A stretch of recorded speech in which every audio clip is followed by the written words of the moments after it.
দীর্ঘ 10 বছর পর স্বপ্ন যাবে বাড়ি। দেখেন না ভাই, তাই তো ব্যাগ সব গুছিয়ে গাড়িতে উঠে গেছে। এতদিন পর স্বপ্ন যাবে বাড়ি, মনে এতটা আগ্রহ বোঝানোর মতো ফিলিংসটাই ছিল না। এয়ারপোর্টে চলে আসলো, আসার পর দেখেন বিমানটা অপেক্ষা করতেছে, আস্তে আস্তে বিমানের দিকে যাচ্ছে। অনেক আগ্রহ, একটু ভিডিও করে নিতেছে।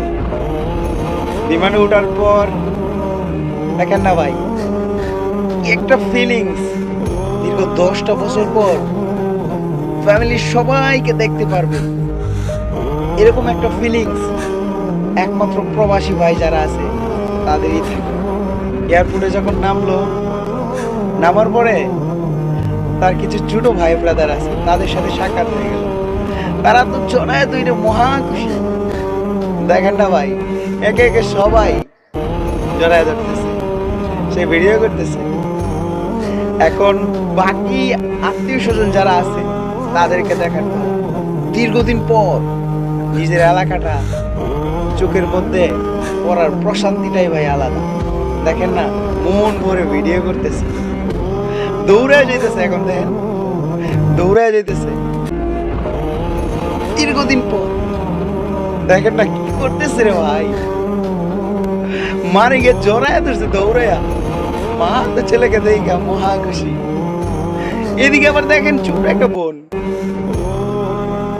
তারপর আবার দৌড়ায় এসে আরেকটা বোন। তারপর দেখেন কাণ্ডটা ভাই, একটা বার দেখেন একে একে সবাই জড়ায় ধরলো, ফ্রেন্ডস, আত্মীয় স্বজন সবাই। এদিকে দেখেন যে দীর্ঘদিন দেখার পর মহা খুশি, বন্ধু বান্ধব আত্মীয় স্বজন যারা আছে সবাই অনেক খুশি।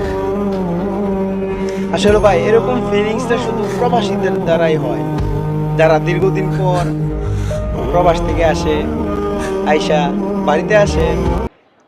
তারপরে দেখেন আরেকটা বান্ধবী মাথায় তো পুরো হাত দিয়ে দিছে, যেই কারে দেখতেছি আরেকটা বন্ধু আবার জড়ায় ধরছে। এক একটা প্রত্যেকটা আত্মীয় স্বজন যারা আছে, বন্ধু বান্ধব আছে, তাদেরকে দেখা ভাই একদম পুরাই ঠাসকে গিয়ে গেছে।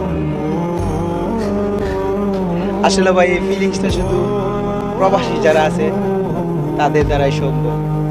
এই ফিলিংস, অনুভূতিটা শুধু একমাত্র তারাই লালন করে। ভিডিওটা যদি ভালো লাগে অবশ্যই শেয়ার করবেন।